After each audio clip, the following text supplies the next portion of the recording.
Welcome to the Del Walmsley Radio Show. Del challenges the status quo, questions everything, and empowers you to return to your core beliefs to make your life better. If you're ready to hear the truth and get your roadmap to the lifestyle you really want, the next hour will change your life. And now, your host, self-made millionaire, national award-winning investor of the year, CEO and founder of Lifestyles Unlimited, Del Walmsley.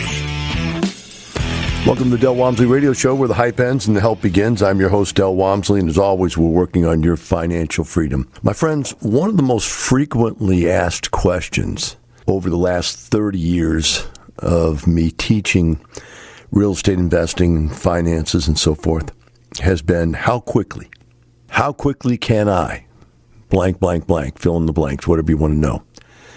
But everybody's always concerned about the time it takes to get from point A to point B. And that's probably a natural thing. But to me, it's the wrong question. Because to me, I went from point A to point B, 2.5 years. I retired at 34 years of age. And when I sat down and made up a plan to do it, when I started teaching this stuff, I took out a spreadsheet and said, okay, in the worst case scenario, if I bought houses for this price and made the money and saved all the money I made and saved that money and added to it at a small amount each month as far as my savings account, like other people who put in their 401k to plan their long-term future, I planned a little bit of savings and the income from the properties. I figured out that just about anybody could retire in reasonable retirement within 7 years. So I wrote the 7-year plan. Then I came up with the concept, well, if you come to me and you've already got some money, right, because I had very little money to start with, but if you come to me and you've got some money to invest, we can knock that down, probably get it to 5 years. And then people came to me and said, how can I do this faster? And the point I was getting to here at the beginning and reiterating now is that it's not about faster. It's about doing it at all. So I've had a lot of people. I did it in 2.5 years. David Fisher, brags that he did it in 2 years instead of 2.5. He beat me by half a year. We've had many other people that have done it in short periods of time. And what we mean by done it is replace their earned income with passive income so they could retire. But again, it's, in my mind, still the wrong question. Because many of you, in fact, probably most of you out there, will never retire. 60, 65, 70, 75, 80. You'll never retire because you'll never fully replace your earned income with passive income. Now, this year, I went out and bought 6 more properties. Those 6 properties are producing enough cash flow to completely replace way more than what my earned income was when I worked. In fact, now that I think about it, they're producing 10 times what I made when I had a job. So it wasn't how fast, it was how long did I stick with it. And the longer you stick with it, the more money you make. The more you start with, the quicker you can get there. But I found in general that the more you start with means you probably had a pretty good job if you could save up enough money to have a good chunk of money. And those who don't have any money probably don't have that good a job, or they live way above their means and they can't save any money anyway, in which case it's very difficult to replace that kind of lifestyle. Because the type of people that spend everything they earn in general are people that spend everything they earn. In other words, if you were paying them $60,000 a year, they live on 60. If you paid them $100,000 a year, they'd live on $100,000 a year. That's just who they are. If you're different and you got paid 60, you'd live on 40 or 50. That's a different kind of person. And when you paid that person who made 60 and lived on 50, you paid him 100, he'd live on 70. He'd up his, standard of living a little bit, but he wouldn't go all the way up. He'd have more savings. So it's different kinds of people.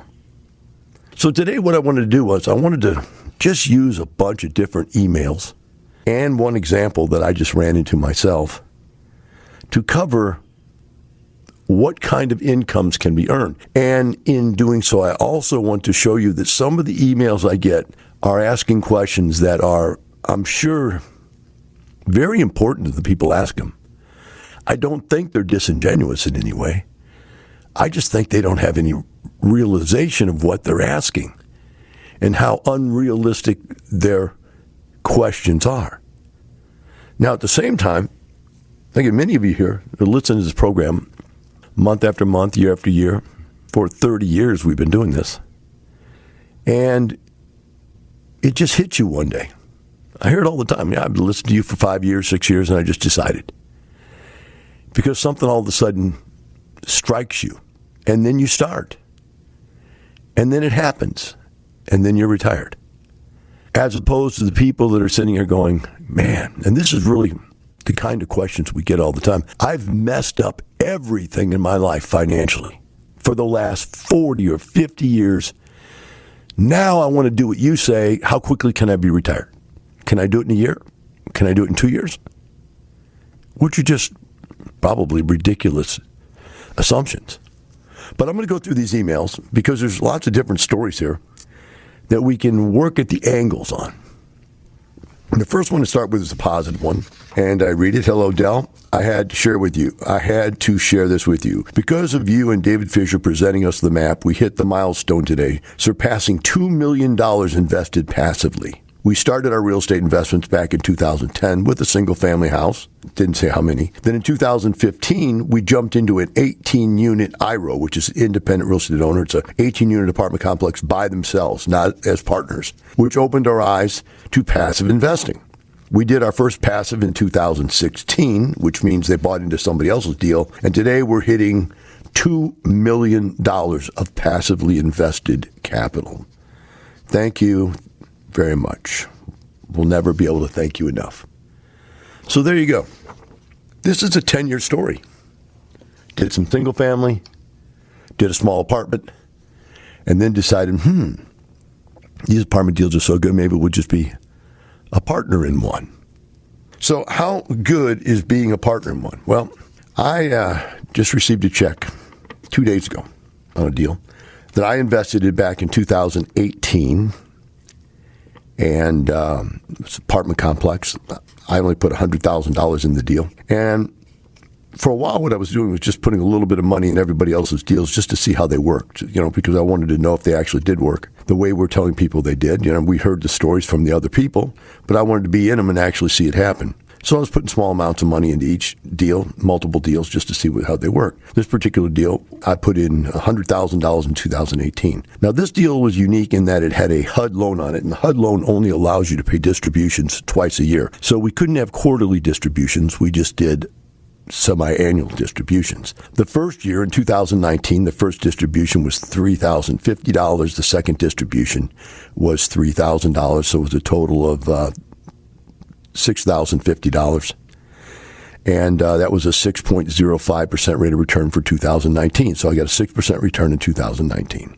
In 2020, we got two distributions, again, $3,500 each. So I got $7,000, and that was a 7% return. Now this year, 2021, I received my first distribution early in the year of $3,500. But this last distribution that I got just 2 days ago was $85,000. What had happened is the property had gone up in value so much in 3 years, and interest rates had gone down so much that we refinanced the deal and pulled all the money out of the deal. We had no money in the deal anymore. We still own the deal. I still have my $100,000 in the deal. But we pulled out all the money that we had put in. Now, I got $85,000 of my $100 because the lead investor had a 15% override. So he got $15,000 of my $100,000. But I still made 88.5% return that year. We'll be right back with the Del Walmsley Radio Show.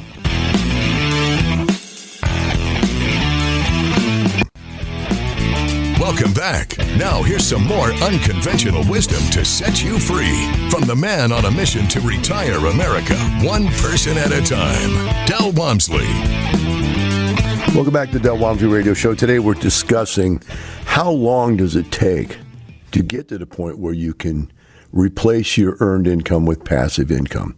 And this is a question that's obviously going to be different for everybody, but I'm just going through emails and discussions. And one of the points I made here in the first segment was this deal I went into in 2018. And I made 7% return 2 years. In the third year, I made 88.5%. And I add that all up. And that's 101% return in 3 years, or 33.85% total per year on an average basis, which it was an average, 7% a year. So if you look at this thing and say, well, how can I retire? Well, if you have $1 million and you earn 7% a year, you could retire with $70,000 a year in income if you had $1 million to invest. So if you could live on $70,000 a year, and by the way, that's $70,000 tax-free, as opposed to that would be equal to earning $100,000 a year, because you don't pay any income taxes on this or Social Security or Medicare taxes. So Social Security and Medicare tax is 15%.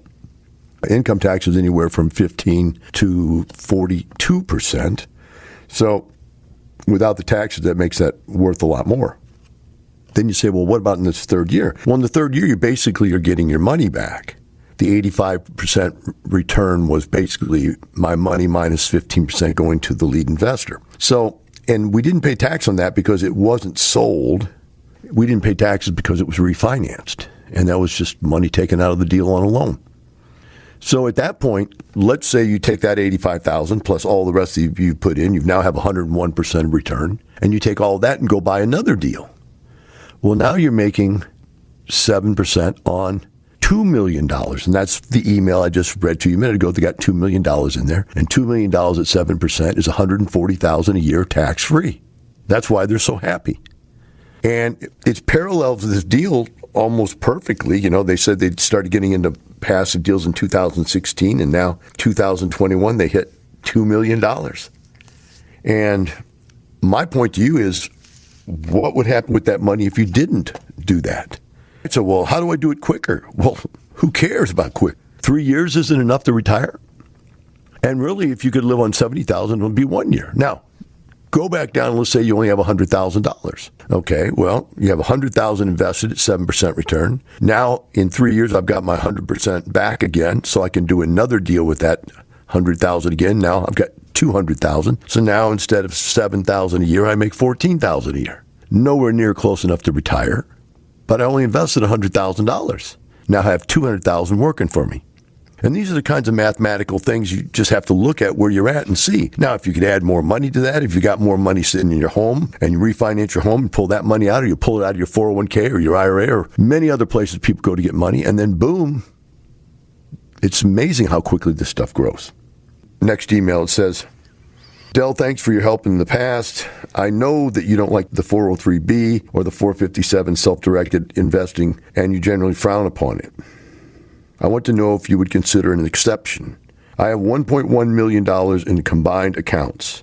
I can access $580,000 next month when I retire from one school district and start a private school. My state tax rate in Virginia is 5.75%. My wife and daughters are committed to moving to Texas within 3 to 4 years. Would investing the $580 be prudent with the idea of moving to Texas and then cashing out? Or would you still suggest we pay the state tax as well and move on? Thanks in advance. Hope to see you in Dallas for the expo. P.S. I've recently become an ambassador in Virginia. Well, that's cool. Thank you. Here's the deal, as I wrote it back. Let's say that you pay the tax, take the money, invest wisely. After the 5.75% tax, that 580 is going to lose $33,000 for state tax. Now, the only thing in question here, by the way, with this gentleman is, does he do it now or does he wait 3 years from now? And the reason he was considering waiting 3 years to do this is if he moves to Texas, there's no state income tax. So he's assuming he'll be able to get out of paying the tax on the 580. So I do the math and I say, look, it's $33,350. This leaves you $546,000 minus whatever federal tax you have to pay to get it out. And I don't know what his tax rate is, so I don't have any idea how much you'd end up with after that, right? Now let's say with whatever's left over, you can invest wisely and double your money every 2 to 4 years, so on good deals. So 2 to 4 years, I showed you mine 3 years. And I quoted him on this email back 2 to 4 years. So let's say you end up with $400K after tax. Double that in 2 years, and you got $800K. Double that again, that $800K again in 2 more years, and you got $1,600,000 in 4 years. This makes it a great idea to take the money out. On the downside, let's say it takes 4 years to double instead of 2, and then at the end of 4 years, you have $800,000 with the money out of the 403B so you can use it. Still not a bad place to be compared to waiting 4 years to start investing. So you understand what I'm saying to this guy? It's going to cost you $33,000 more to take it out while you're there in Virginia. But the time value of money of you waiting 4 years to move to get it out means you will have lost the capability of earning between $800,000 and $1.6 million outside of the 401k. Not to mention all that time you are earning cash flow. So you're losing the cash flow on that $400,000, and you're losing the opportunity to double that $400,000 or even double it again over the 4-year period of time. So the time value of money dictates that it's far wiser to take the money out now than to wait 4 years. And if you can imagine, I put this money in 2018, didn't even think about it because it's really a very minuscule amount of money for me. $100,000 is nothing to me. But I put it in there just to see what happened, just forgot about it, and boom, all of a sudden I have $200,000. It doubled. Now, you look at the apartments I buy for myself, when I go buy an apartment, I put in $10 million as the down payment for the apartment, and I double that. In 4 years, I have $10 million more. So the $100,000 is your kind of investment. The $10 million is my kind of investment. And in 4 years from now on my deal, I make $10 million. That's the difference. You say, well, when could you retire? We could retire as soon as you come up with some money to invest. And if you don't have very much money, then you've got to wait for the time value to change the value of that money. That's what it all comes down to. You've got to start looking at the value, the time value of money when you're thinking about retirement. And you need to get started now. We'll be right back with the Del Walmsley Radio Show.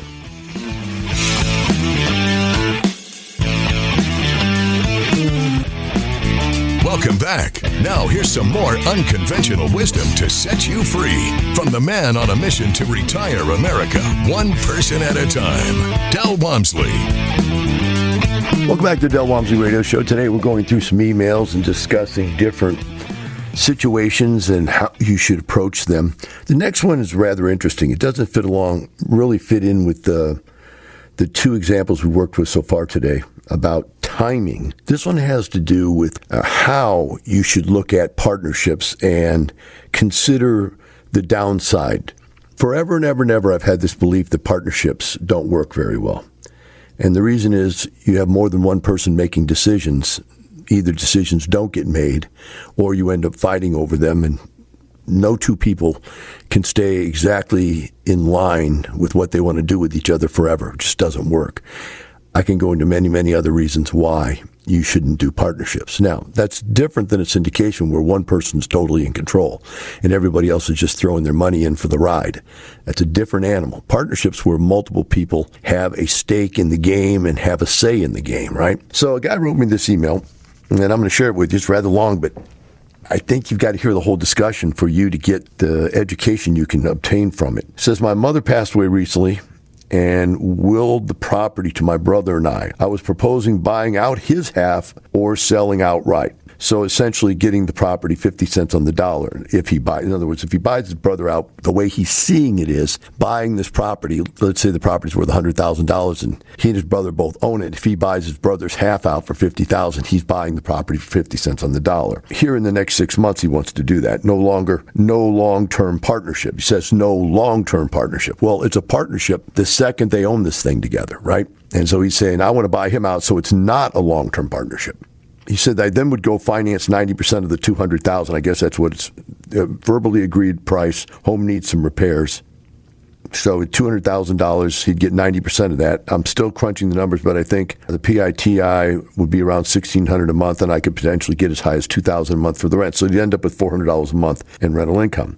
I'm not going to be in a partnership with him either way. I was planning on selling until I listened to that U.S. housing shortage and future housing costs podcast, and it made me go, maybe I should hold and try to rent. Already we're seeing a lot of folks coming in from out of state and purchasing in this area. If I do sell, I will take the proceeds and try to buy some single families down your neck of the woods. But as you say, and I completely agree, housing prices are not coming down anytime soon.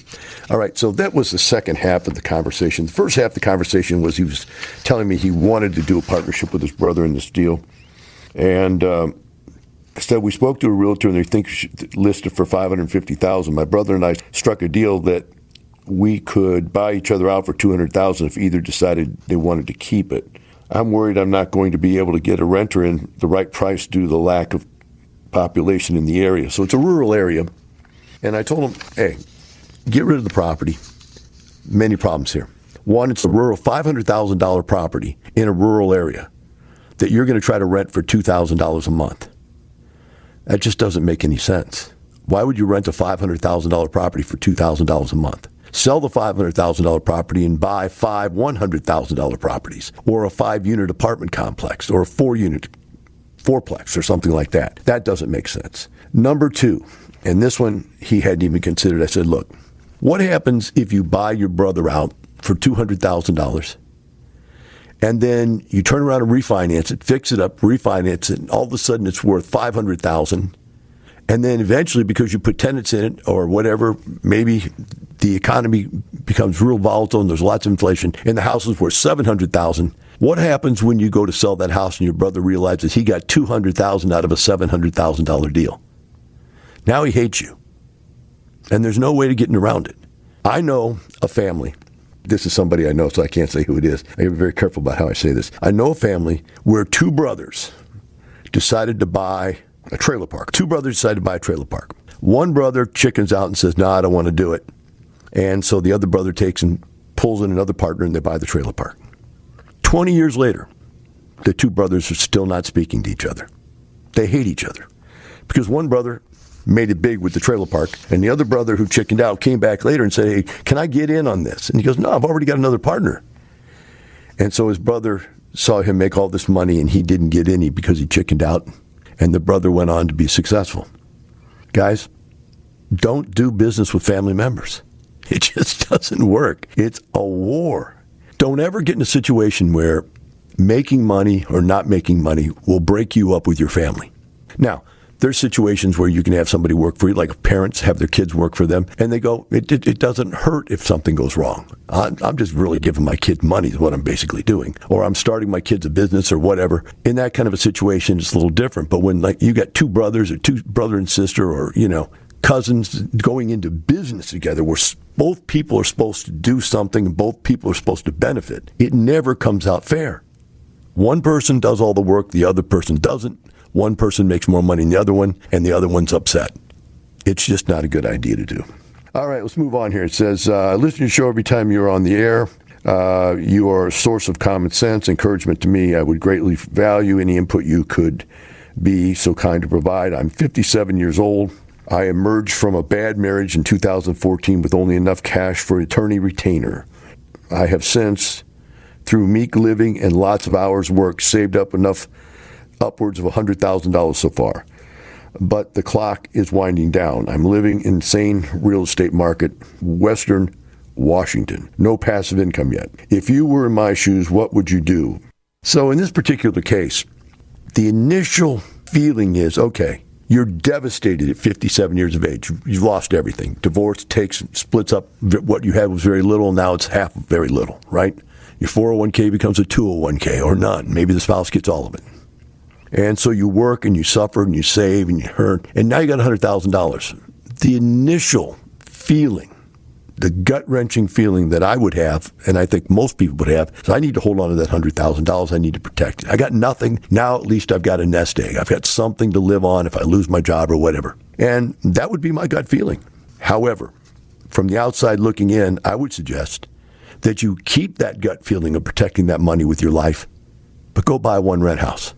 And when one rent house starts producing income for you, and it produces enough income, buy a second one. And when you get comfortable and you see it's really working for you and you see the values going up, buy a third one. And work your way up to probably 4 or 5 houses and have used up that $100,000, but have replaced a lot of it by the income produced from the rental properties. Now, one other thing is if houses are very, very expensive there, you may have to look other places to buy houses at prices that make sense. So that's what I would do. However, I will tell you one thing, and this I wrote to him. I said, become a member and learn how to buy some single-family homes. You need to know the right way to do it. You might not buy them right now or right where you're living, but in some part of the country, but instead some part of the country where the numbers make sense. So again, my point to him was, get educated. Get educated on what you're doing before you start spending your money on things you don't know how to deal with. And then when you do, even though you're afraid, go ahead and buy at least one. Buy something. Get yourself started. A lot of times in life, all it takes is getting started. That's the hardest thing. To exercise, to get educated, to earn money, get in relationships. The starting point is always the toughest part. And if you can work through the starting point and get going, then you have momentum. And you build momentum. And it gets easier and easier and easier to do. The other thing you have to understand is that the opposite. If you don't start, you'll never get there. And so you have to beat back the fear. Take that first step. Take small steps. Buy one small little rent house. Take a small step. Beat back the fear, get started, and make sure you end up not doing nothing at all. We'll be right back with the Del Walmsley Radio Show.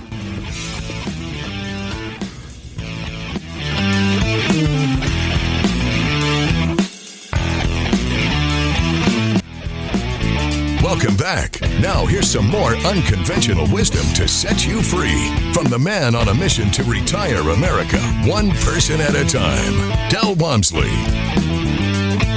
Welcome back to Del Walmsley Radio Show. Today we've been discussing how quickly one can get to retirement and what type of moves one might make to get to retirement. And last email I have here today is a little bit different.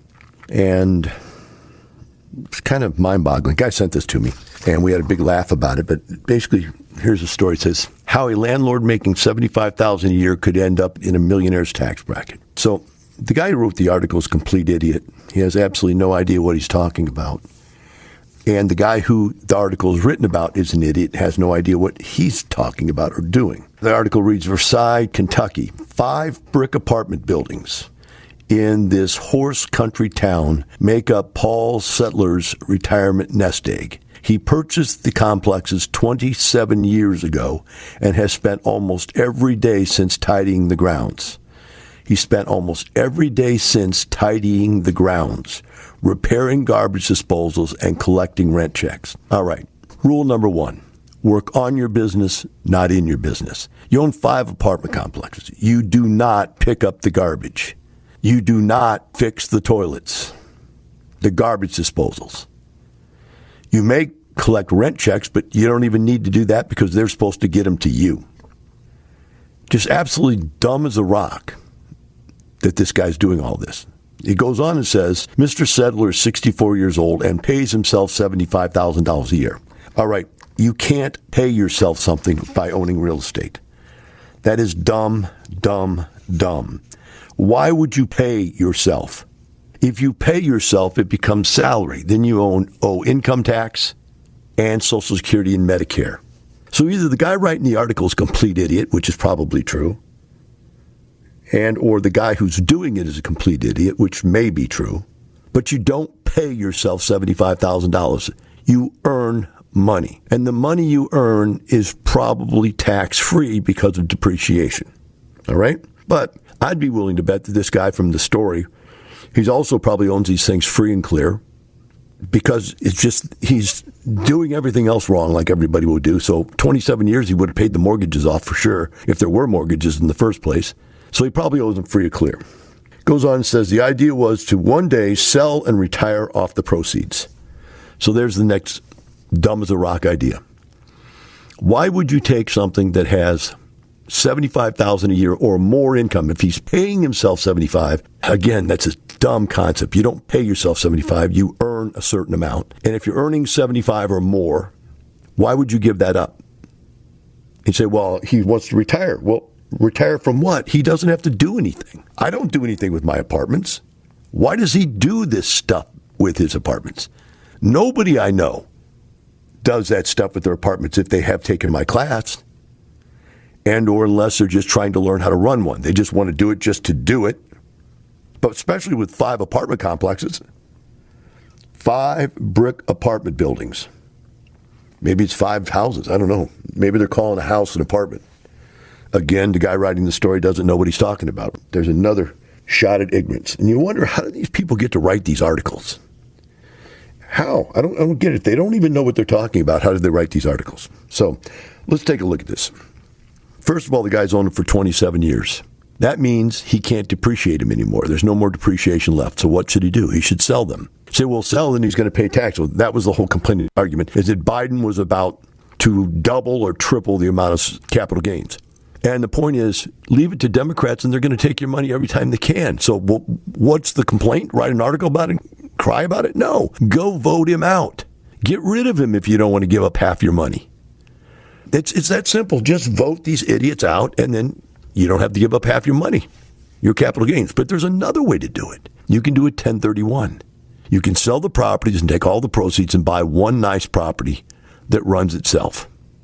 Then you don't have to lose anything. There's no capital gain when you do a 1031. And you start the depreciation timetable all over again. 27 and a half more years to depreciate the property to earn the income tax-free. Simple enough. But for some reason, somebody who has enough clout to write an article and get a video published July 31st, 2021, touting that this is a problem.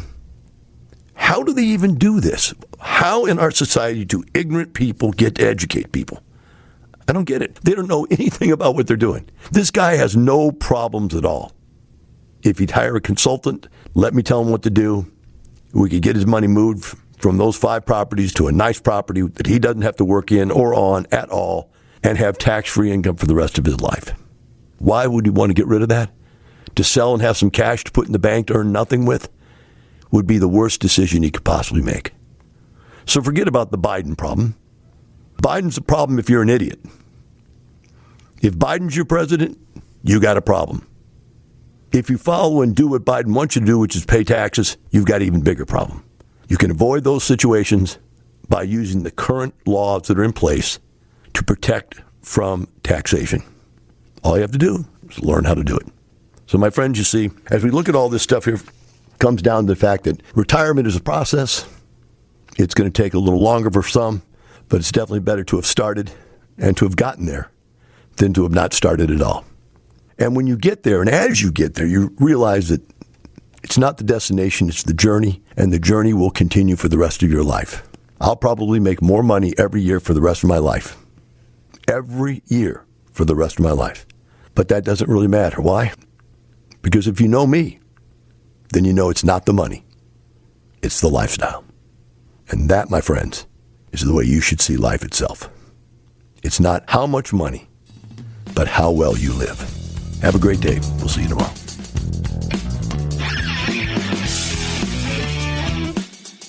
The information and opinions you hear on the Del Walmsley radio show are those of the host, Del Walmsley, his guests, and his callers, and do not necessarily reflect the opinions of this station, its affiliates, its management, or advertisers. The Del Walmsley show is for entertainment purposes only. Please consult a professional regarding your personal investment needs. Nothing presented on the Del Walmsley show constitutes an endorsement, recommendation, offer, or solicitation to buy or sell any product or security.